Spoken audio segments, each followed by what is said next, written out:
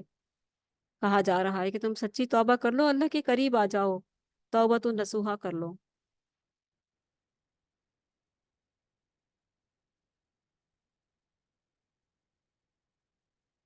فرمایا یا ایھا الذین آمنوا توبوا الی اللہ توبۃ نصوحا، توبۃ نصوحا ہے۔ یا ایھا الذین آمنوا توبوا الی اللہ توبۃ نصوحا، اے لوگوں جو ایمان لائے ہو، اللہ کے حضور خالص توبہ کرو۔ کچھ بعید نہیں کہ تمہارا پروردگار تم سے تمہاری برائیاں دور کر دے اور تمہیں ایسی جنتوں میں داخل کرے گا جن کے نیچے نہریں بہ رہی ہیں۔ اس دن اللہ اپنے نبی کو اور ان لوگوں کو جو ان کے ساتھ ایمان لائے ہیں رسوا نہیں کرے گا، ان کا نور ان کے آگے آگے اور دائیں جانب دوڑ رہا ہوگا، جیسے کہ ہم پیچھے پڑھ کر آ چکے ہیں۔ وہ کہہ رہے ہوں گے کہ اے ہمارے رب، ہمارے لیے ہمارا نور مکمل کر دے۔ ربنا اتمم لنا نورنا نورنا واغفر لنا انک علی کل شیء قدیر، کہ اے اللہ ہم سے ہمارے گناہوں کو کہیں گے کہ اے اللہ ہمارے لیے ہمارا نور پورا کر دے اور ہمیں بخش دے، یقیناً تو ہر چیز پر قادر ہے۔ یہ ہے خوبصورت کلام۔ بڑھتے جائیے درجہ بدرجہ، آپ کی تزکیہ، آپ کی تسکین، آپ کی توحید، آپ کا ایمان خالص تر خالص کر دے گا، آپ کو نکھار دے گا، آپ کو کندن بنا دے گا۔ 28ویں پارے میں آ کر یہ مقام آیا ہے، اللہ کی بارگاہ میں سچی توبہ کرو۔ اس رکوع میں مومنین کو تلقین کی گئی، مومنون کو تلقین کی گئی کہ وہ اللہ کی بارگاہ میں گناہوں سے توبہ کریں۔ اپنے آپ کو بڑا پارسا نیک نہ سمجھیں کوئی بھی، بالکل خالص توبہ یہ ہے کہ گناہوں پر سچی ندامت ہو، عہد کیا جائے کہ آئندہ گناہوں کا ارتکاب نہیں کیا جائے گا، گناہوں کو چھوڑ کر سچی توبہ کی سچائی کا ثبوت دیا جائے۔ اس کو کہتے ہیں توبۃ النصوحہ، ٹھیک ہے۔ اگر کسی کا حق مارا ہے تو لوٹا دیا جائے یا اس سے معاف کرا لیا جائے، اگر کسی کے ساتھ زیادتی کی ہے تو اس کی معافی حاصل کی جائے، اپنی جان کو اللہ کی بندگی میں ایسے کھپا دیا جائے جیسے اس نے گناہوں میں ملوث ہو کر خوب لذت حاصل کی تھی۔ مزید یعنی کہ اپنی جان کو اللہ کی بندگی میں اب ایسے کھپا دیا جائے جیسے اس نے گناہوں میں ملوث ہو کر خوب لذت حاصل کی تھی نا، اب اللہ کی بندگی میں آ جائے توبہ استغفار کر کے۔ مزید ارشاد ہوا کہ دنیا میں خاندان کا نظام خوشگوار ماحول میں قائم رکھنے کے لیے بیوی کو شوہر کے تابع کیا گیا ہے۔ یہ بات سمجھ لیں ساری بیویاں، اور فرما برداری اختیار کریں اور ان کے رازوں کی حفاظت کریں اور شکر گزاری بنے، تاکہ جو ہے خوشنما زندگی کا جو سفر ہے وہ روا دوا رہے، جو بھی خلیشیں ہیں وہ ختم کریں۔ البتہ روز قیامت بیوی شوہر کے تابع نہ ہوگی، دنیا میں ہے یہ حکم، ٹھیک ہے، قیامت میں نہیں ہوگی۔ وہ زیادہ خیر کے کام کر کے شوہر سے آگے نکل سکتی ہے، خیر کے کاموں میں کوئی روک ٹوک نہیں ہے، شوہر ہو یا بیوی ہو، ٹھیک ہے۔ صدقات خیرات پہ کتنی آگے تھی نا ازواج مطہرات، کھانے پکا پکا کر بھیجتی تھی ضرورت مندوں کو، یتیموں کا خیال رکھتی تھی، مسکینوں کا خیال رکھتی تھی۔ عورتیں بھی کر سکتی ہیں یہ کام، کیوں نہیں ہم اپنی ماؤں کی ان سنتوں پر عمل کرتے؟ وہ ہماری مائیں تھیں، ازواج مطہرات امت کی مائیں ہیں، ہمیں بھی چاہیے کہ ہم ان کی زندگی کے بارے میں جانیں اور ہم ان کی طرح کی بنیں۔ یہاں بتا دینا کہ البتہ روز قیامت بیوی شوہر کے تابع نہ ہوگی، وہ زیادہ خیر کے کام کر کے شوہر سے آگے نکل سکتی ہے، گویا اخلاقی لحاظ سے عورت کا علیحدہ تشخص ہے۔ مثلا حضرت نوح علیہ السلام اور حضرت لوط علیہ السلام جنتی ہیں، جبکہ ان کی بیویاں جہنمی۔ نوح علیہ السلام کی بیوی بھی غرق ہو گئی تھی طوفان میں، اور لوط علیہ السلام کی بیوی عذاب کا مستحق بنی، اور فرعون بدبخت کی جہنم میں ہوگا، اور اس کی بیوی حضرت آسیہ سلام علیہا جنت میں ہوں گی۔ حضرت مریم سلام علیہا اور ان کے سرپرست حضرت زکریا، حضرت محمد صلی اللہ علیہ وسلم اور ازواج مطہرات، یہ سب جنت میں ہوں گے۔ سبحان اللہ۔ یا حی یا قیوم، یا حی یا قیوم، یا حی یا قیوم برحمتک استغیث۔ اللہم صلی وسلم علی نبینا محمد۔ اے اللہ، آپ کا پاک کلام ہر نقص سے پاک ہے، جو غلطی ہے وہ ہماری ہے، ہماری غلطیوں سے درگزر فرما لیجئے، اور ہمیں حق کو حق بیان کرنے کی توفیق عطا فرمائیے اور اس پر عمل کرنے کی توفیق عطا فرمائیے، آمین۔ سبحانک اللہم و بحمدک، نشہد ان لا الہ الا انت، نستغفرک و نتوب الیک۔ والسلام علیکم ورحمۃ اللہ وبرکاتہ۔